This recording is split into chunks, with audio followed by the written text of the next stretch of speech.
In today's increasingly globalized and interconnected society, there is a growing and worrying trend of promoting mediocrity. This trend inevitably leads to mediocratic schools, and then societies run by and for mediocre people. An important issue caused by mediocrity is that these mediocre leaders do not truly have perspective and understanding of the system. This is because they generally lack the ability to see things in perspective, being installed only in the here and now, unable to really think projectively and imaginatively. They only have knowledge of the system, being perfectly integrated into it, but do not have understanding of the system, unable and unwilling to change and improve it. They have ideas about the system, believing they also have this holistic perspective on things, and most of the time they even have the conviction that they have this perspective, without truly having it.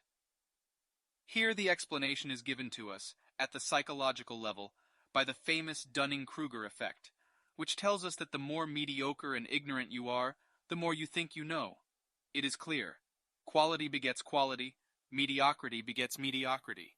An enthusiastic teacher induces enthusiasm and nourishes the curiosity and desire for knowledge of his students. A bored and boring one kills their curiosity, distancing them from school and knowledge. In short, mediocrity is contagious.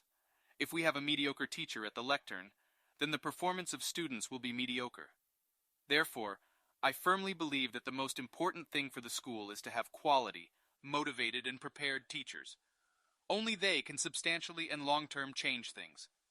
Otherwise, we will have this generalized mediocrity, crowned by mediocrity of impostors. A mediocratic world is a mechanical world, a world that only allows minimal and peripheral initiative, invention, or creation. It is the world, excuse the oxymoron, of mediocre elites. We will only be able to escape it, or at least minimize it. We need more critical and strategic thinking. We need to be more reflective and combative.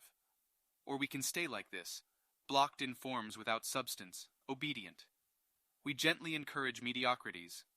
More and more leadership positions are occupied by mediocre individuals, semi-incompetents, with a single desire to access the system. For this, they mechanically execute what is required of them, without ever asking questions or inconvenient opinions, and clearly without criticizing, so as not to upset superiors. Thus, if superiors want simple executors, they are perfect for the system. The problem is when they become leaders. Their inability to analyze is chronic. They do nothing but reproduce in the system, hiring other mediocrities who will not shake their arrogance and pride. For this not to happen, we need a quality, reflective, and critical education. Never forget that critical thinking is the antidote for such impostors.